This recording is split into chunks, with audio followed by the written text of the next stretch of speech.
मैं आपका अपना दोस्त धर्मेंद्र कुमार और आज के सेशन में अपन डिस्कस करेंगे प्रतिवर्ती क्रिया एवं प्रतिवर्ती चाप।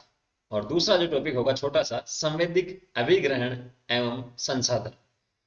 ठीक है, तीन लेसन अपन ऑलरेडी डिस्कस कर चुके हैं तंत्रिके नियमन एवं समन्वय की। उम्मीद मैं करता हूँ आपको समझ में आए हैं, आपने रिवीजन किया है, सेल्फ नोट्स बनाए वहां से आपने। और आज अपन चौथा लेसन यहाँ से डिस्कस करेंगे जिसमें पहला काफी इंटरेस्टिंग है। प्रतिवर्ती क्रिया यहाँ से 2 बार क्वेश्चन भी पूछा गया है। ठीक है, टॉपिक छोटे छोटे हैं लेकिन क्वेश्चन यहाँ से 2 बार पूछे गए हैं नीट में। कभी कभी ऐसा होता है कि जैसे आप पैर लटका के बैठे हैं या कुछ भी हुआ है, जैसे किसी ने सुई चुभो दी, ठीक है, बिना आपको बताए, बिना आपको कुछ नॉलेज के, ठीक है, बिना आपके देखें, तो आप वहां से सडनली आप अपना हाथ या पैर वहां से हटा लेते हैं। ठीक है, बिना ब्रेन के काम के, बिना जो सेंट्रल नर्वस सिस्टम है उसको यूज में लिए हुए। तो वो जो प्रोसेस आती है वो प्रतिवर्ती क्रिया एवं प्रतिवर्ती चाप के अंदर आती है। ठीक है, और दूसरा जो संवेदिक अभिग्रहण एवं संसाधन है जिसमें संवेदना से रिलेटेड अपन टॉपिक्स जो है वो यहाँ से डिस्कस करेंगे। जैसे टंग की बात करें, जीभ की अपन बात करें, जिसे अपन ने पाचन तंत्र में पढ़ा था, स्वाद के लिए काम आती। ठीक है, वो भी सेंसिटिव है स्वाद के लिए। दूसरा अपन बात करें, नाक के अंदर कुछ आपकी सेल्स होती है जो स्मेल के लिए होती है। ठीक है, स्मेल के लिए होती है, सूंघने के लिए होती है। सेम वैसे आंख देखने के लिए है, कान सुनने के लिए। तो ये जो 2-3 अंग हैं इसे भी अपन यहाँ डिस्कस करेंगे। लेकिन अभी इस टॉपिक में अपन इसका परिचय देखेंगे। नेक्स्ट सेशन में आइज की स्ट्रक्चर अपन देखेंगे क्योंकि थोड़ा डिटेल में दे रखा है तो अच्छे से उसे अपन पढ़ेंगे। स्टार्ट अपन करते हैं। आप लोग एनसीईआरटी लेके बैठिएगा, नोटबुक लेके बैठिएगा।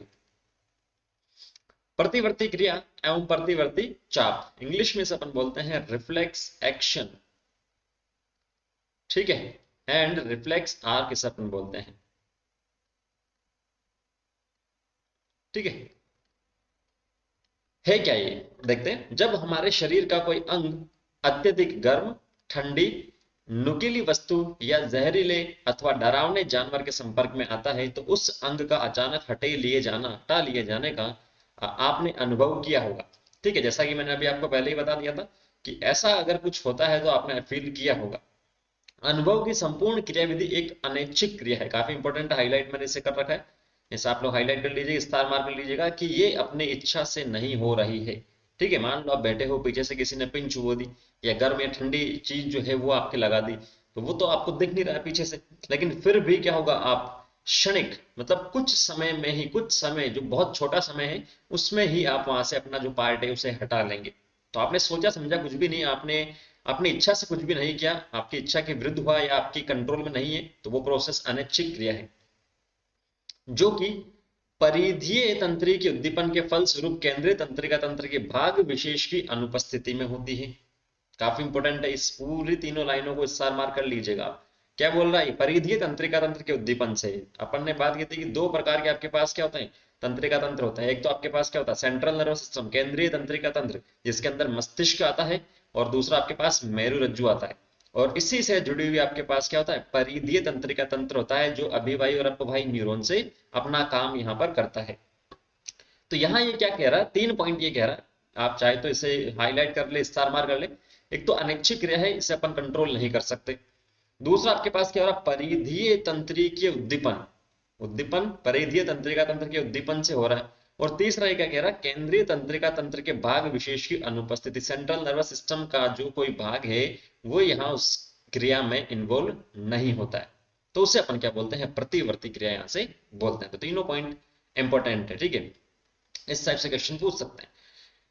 प्रतिवर्ती क्रियापथ अभिवाही न्यूरॉन और अपवाही न्यूरॉन प्रभाव के उत्तेजक, जिसे अपन ने बोला था, जो कि निश्चित क्रम में लगे होते हैं, इससे बना होता है। जैसे अभी मैंने आपको बताया था, सेंट्रल नर्वस सिस्टम में आपके पास ब्रेन आ गया और इसी से जुड़ा हुआ आपके पास क्या आ गया, मेरुरज्जु यहाँ पर आ गया है। ठीक है, स्पाइनल कॉर्ड इसे अपन बोलते हैं। और यहाँ आपके पास परिधि तंत्रिका तंत्र जो है उसके न्यूरॉन्स यहाँ पर होते हैं। तो जो मैसेज लेके आ रहा है, जो मैसेज लेके जा रहा है, इसे अपन ने क्या बोला था, अभिवाही या अपवाही, तो अपन ने बोला था, जो परिचय वाला पोर्शन अपन ने देखा था। तो यही कह रहा है, प्रतिवर्ती क्रियापथ अभिवाही न्यूरॉन या ग्राही जिसे अपन बोलते हैं, मान लो हाथ पर यहाँ किसी ने पेन छुआ है तो यहाँ से ग्रहण करके वो लेके जा रहा है। ठीक है, उस आपको आपने हटाया वापस से, तो वो अपवाही न्यूरॉन का जो भी काम है उसकी वजह से होगा। ठीक है, एक निश्चित क्रम में लगे होते हैं, चित्र में भी बता रखे। अभी वही न्यूरॉन संवेदी अंगों से संकेत ग्रहण करके पृष्ठ तंत्रिकीय मूल के द्वारा केंद्रीय तंत्रिका तंत्र में आवेशों का संप्रेषण करता है। इंपॉर्टेंट है काफी पॉइंट।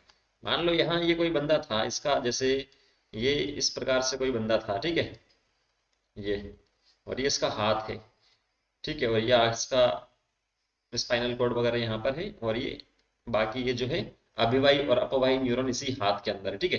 तो यहाँ अभिवाही न्यूरॉन संवेदी अंगों से जो भी संकेत है इस हाथ से ग्रहण करके कहाँ तक पहुंचा रहा है, मस्तिष्क तक पहुंचा रहा है, ठीक है। पृष्ठ तंत्रिकीय मूल, पृष्ठ का मतलब पीछे, तंत्रिका का मतलब तंत्रिकाओं का जो जाल, एक प्रकार से, मूल का मतलब रूट, डोर्सल रूट गैंग्लियन इसे अपन बोलते हैं इंग्लिश में। डोर्सल का मतलब पीछे, रूट का मतलब रूट, मूल जिसे अपन बोलते हैं, गैंग्लियन जो बेस वाली है। जैसे कुछ इस प्रकार से है ये, मान लो ये मस्तिष्क है और ये अपना स्पाइनल कॉर्ड है, ठीक है। तो ये मस्तिष्क हो गया, स्पाइनल कॉर्ड हो गया, और ये आपके पास एफरेंट है, मतलब जो अभिवाही हो गई हो, तो ये लेके जा रहा है यहाँ पर, ये लेके जा रहा है। तो ये जो इस स्पाइनल कॉर्ड से जुड़ी हुई है, स्पाइनल कॉर्ड से जो जुड़ी हुई है मेन, जिस इसके जो पार्ट में है संपर्क में, उससे अपन बोलते हैं क्या, पृष्ठ तंत्रिकीय मूल। जो मूल में, जो इसके बिल्कुल समीप में होगी, कांटेक्ट में, ऐसा तो है नहीं कि एक न्यूरॉन केवल, ऐसी बहुत सारी हजारों लाखों न्यूरॉन हो सकती है, लेकिन जो मेन इसके संपर्क में, किसके, जो आपका ये स्पाइनल कॉर्ड वगैरह बताया जा रहा है इसके, ठीक है। तो उसे अपन बोलते हैं पृष्ठ तंत्रिकीय मूल। उसके द्वारा केंद्रीय तंत्रिका तंत्र में यहाँ पहुंचा दिया जाएगा, ठीक है, या तो स्पाइनल कॉर्ड में या मस्तिष्क की जो अपन बात कर रहे हैं, इसने केंद्रीय तंत्रिका तंत्र लिखा, ठीक है। तो ऐसा दोनों में से कहीं पर भी हो सकता है। ऊपर इन्होंने क्या लिखा है, ऊपर इन्होंने लिखा केंद्रीय तंत्रिका तंत्र के भाग विशेष की अनुपस्थिति, कुछ भाग इसमें क्या होते हैं, काम में नहीं आते हैं। तो मतलब मस्तिष्क की इसने बात अभी नहीं की। आगे देखते हैं करता है या नहीं करता है। प्रभावक या प्रेरक न्यूरॉन तब संकेतों को प्रभावी अंगों तक पहुंचाती है। इस प्रकार उद्दीपन एवं प्रतिवर्ती क्रियाएं मिलकर प्रतिवर्ती चाप का निर्माण करते हैं, ठीक है। तो जो भी न्यूरॉन है, जैसे यहाँ तक ये मैसेज को लेके आ रहे हैं, कुछ होंगे जो वापस लेके जाएंगे, तो वो आपके पास क्या करेंगे, एक पैसेज बना देंगे, लेके आया लेके गया, इस प्रकार का जो एक पैसेज बना देंगे, वो एक प्रकार से चाप बना रहे, इसीलिए से अपन ने बोल दिया प्रतिवर्ती चाप। जैसा कि दी गई रिफ्लेक्स में प्रदर्शित किया गया है, नी जर्क रिफ्लेक्स क्रिया विधि का अध्ययन करने के लिए 21.5 का सावधानी पूर्वक अध्ययन कीजिए। नी का मतलब घुटना, जर का मतलब जो एक प्रकार से मूवमेंट हो रहा है नीचे, ठीक है।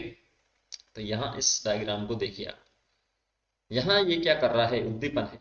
मान लो काफी देर तक आप बैठे थे किसी भी जगह पर, तो हथौड़े से, चम्मच से, किसी से भी आप यहाँ घुटने पर, नी पर मारा आपके, ठीक है। तो क्या होगा, अपने आप से प्रतिक्रिया होगी। लेकिन कैसे, यहाँ से जब भी किसी ने यहाँ मारा है हल्के से, ऐसा नहीं कि जोर से मारा, बेचारे के घुटना ही तोड़ दिया, और वो फिर अनिच्छिक मूवमेंट तो छोड़ो, बिल्कुल मूवमेंट ही नहीं हो रहा उसका, ठीक है। तो यहाँ उद्दीपन किया इसने, तो ये मांसपेशी, ये ग्राह्य आपके पास है, यहाँ से ग्रहण करेगा। अभी भाई जो है यहाँ से इसको लेके जा रहा है, लेके जा रहा है, यहाँ एरो को देखो, डायरेक्शन में लेके जा रहा है। तो ये पूरा न्यूरॉन ही है, ये जो इस कलर में बता रखा है। लेकिन ये जो आपके पास है, यहाँ से आप लोग देखेंगे, ये जो मेन पार्ट है यहाँ से यहाँ तक का, इसे आपने बोला है क्या, पृष्ठ मूल गुच्छिका। जैसा कि मैंने आपको बताया, जो संपर्क में आएगी सबसे लास्ट वाली होगी, जैसे एक ये तो मस्तिष्क हो गया, ये स्पाइनल कॉर्ड हो गई, ये एक न्यूरॉन, ये दो न्यूरॉन, तीन न्यूरॉन, ऐसे बहुत सारे न्यूरॉन है। तो इसके जो संपर्क में आ रही, इसके, ये इसके संपर्क में ये वाली आ रही, तो इसे आप क्या बोल रहे हो, पृष्ठ मूल गुच्छिका, ठीक है। वापस से यहाँ ये इस प्रकार से आ जाएगी, पृष्ठ मूल गुच्छिका हो गई। यहाँ से मैसेज आया है ग्रहण करने के बाद में, और ये आपके पास क्या है, जो सेंट्रल नर्वस सिस्टम है, केंद्रीय तंत्रिका तंत्र, उसका ये पोर्शन है पूरा, ये वाला जो है, ये सेंट्रल नर्वस सिस्टम का पूरा क्या है, पोर्शन, ये अपने को बता रखा है। तो ये श्वेत द्रव्य है, ये दूसरा द्रव्य है, ठीक है। तो जब मस्तिष्क आपने पढ़ा था, तो श्वेत द्रव्य अंदर था, दूसरा द्रव्य बाहर था, लेकिन इसके अंदर उल्टा है, मतलब ये आपके पास स्पाइनल कोड की बात कर रहा है, स्पाइनल कोड तक मैसेज आया है, ठीक है। और ये जो आपके पास ये जो मैसेज लेके आई है न्यूरॉन, और ये मैसेज लेके यहाँ से जाएगी, इन दोनों के बीच में एक तीसरे टाइप की जो न्यूरॉन है, उसे अपन बोलते हैं अंतरा तंत्र कोशिका, अंतरा तंत्र कोशिका, ठीक है। ये वाली जो बता रखी है आपको यहाँ से, ये मैसेज का जो काम करेगी, अनैच्छिक जो काम कर रही है, ठीक है, मस्तिष्क के कंट्रोल में नहीं है, लेकिन सेंट्रल नर्वस सिस्टम का पार्ट है ये। वापस से ये मैसेज को लेके जाएगा, यहाँ से ये मैसेज को लेके जा रहा है। अब वही पति से अपन ने बोला है, और ये प्रेरक अंत्यत पट्टिका या प्रभावक, ठीक है, यहाँ पर ये अपना जो रिएक्शन दिखाएगा, उसकी वजह से क्या हो रही है, प्रतिक्रिया यहाँ से हो रही है। मैन इसके अंदर आपको यही ध्यान में रखना, अनैच्छिक है। सेंट्रल नर्वस सिस्टम के कुछ भाग विशेष अनुपस्थित होते हैं। सेंट्रल नर्वस सिस्टम में, जैसे मस्तिष्क की बात करें, ठीक है, सेंट्रल नर्वस सिस्टम का कुछ भाग यहाँ से अनुपस्थित होता है, और बाकी जो आपके पास है,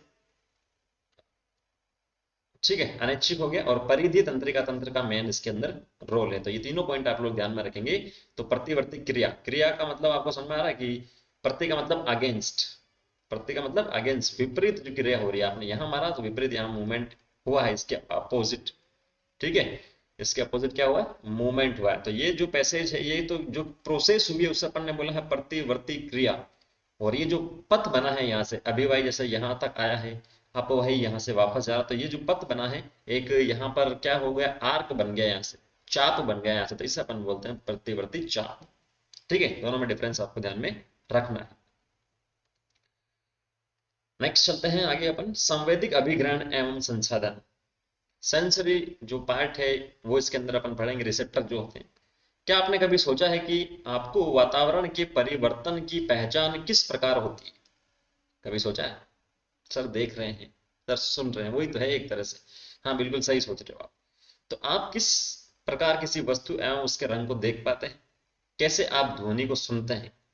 ठीक है, तो ये तो पता नहीं है सर, देख तो पा रहे हैं हम आपको, लेकिन ये नहीं पता कि अंदर क्या हो रहा है, जो सिस्टम है अपना उसके अंदर सुन भी रहे हैं, लेकिन अंदर क्या हो रहा है ये नहीं पता सर। तो वही इस टॉपिक के अंदर अपने को बता रखा है, आंख और कान की संरचना में। संवेदी अंग सभी प्रकार की वातावरणीय बदलावों का पता लगाकर समुचित संदेशों को केंद्रीय तंत्रिका तंत्र को भेजते हैं। जो भी परिवर्तन हो रहे हैं एनवायरमेंट में, वातावरण में जो भी परिवर्तन हो रहा है, बदलाव हो रहे हैं, उससे संवेदी अंग क्या करेंगे, सेंट्रल नर्वस सिस्टम तक भेजेंगे, जहां सभी अंतर क्रियाएं संचालित एवं विश्लेषित की जाती है। इसके बाद संदेशों को मस्तिष्क के विभिन्न भागों या केंद्रों तक भेजा जाता है। इस प्रकार आप वातावरणीय बदलावों को अनुभव कर सकते हैं। ठीक है, तो मस्तिष्क में भी ऐसा नहीं कि मस्तिष्क के अग्र मध्य और पश्चिम मस्तिष्क जो है वो चलो ठीक है हो गया, उनके अंदर भी सब पार्ट्स होता है, उनके अंदर भी न्यूरॉन्स जो नर्वस सिस्टम है वो काम यहाँ पर करता है, तो वो अपन देखेंगे यहाँ से।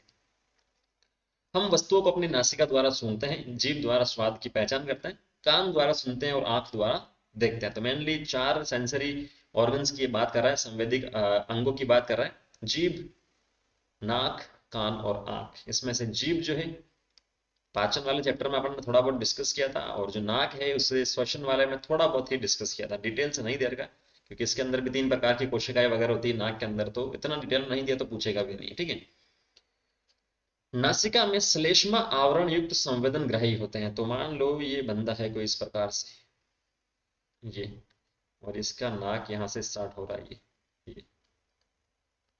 ठीक है, ये तो नासिका में आपके पास क्या है, संवेदन ग्राही होते हैं, जो गंध का संवेदन करते हैं, इसे घ्राण ग्राही कहते हैं।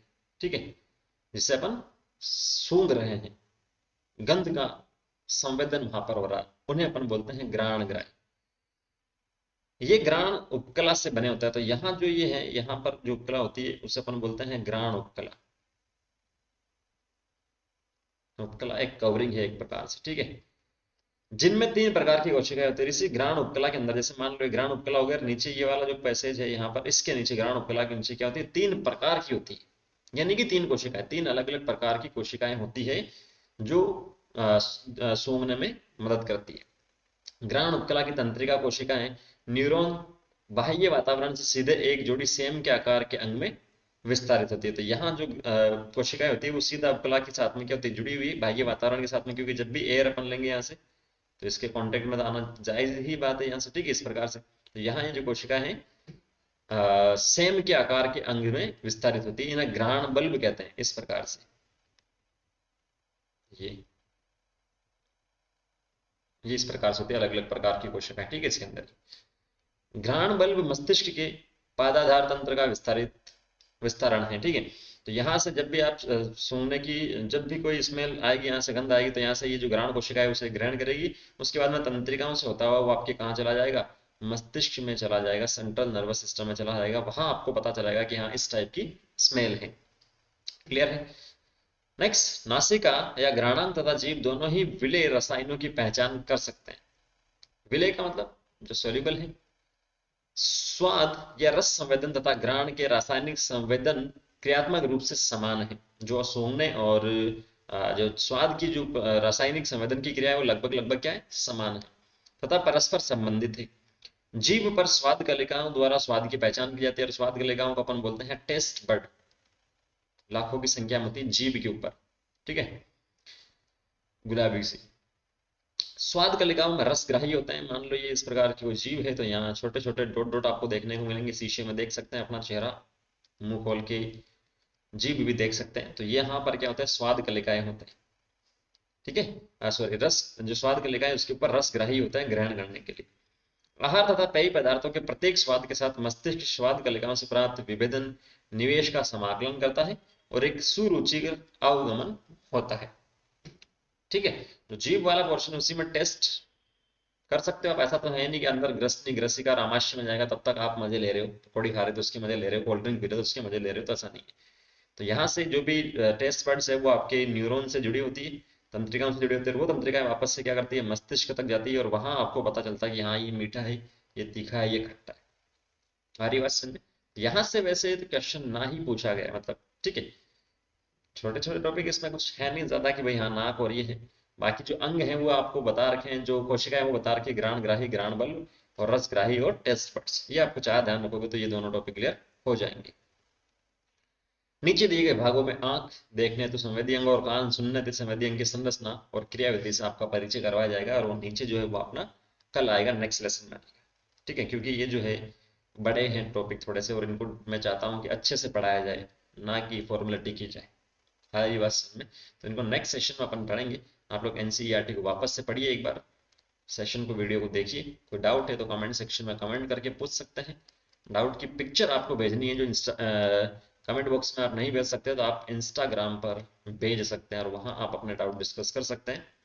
धर्मेंद्र कुमार से वहां मिलूंगा मैं आपको। ठीक है, तो वहां डाउट की पिक्चर भेज सकते हैं, डाउट डिस्कस कर सकते हैं, किसी भी प्रकार की दुविधा डिस्कस कर सकते हैं। मिलता है नेक्स्ट सेशन में आएगी स्ट्रक्चर के साथ में।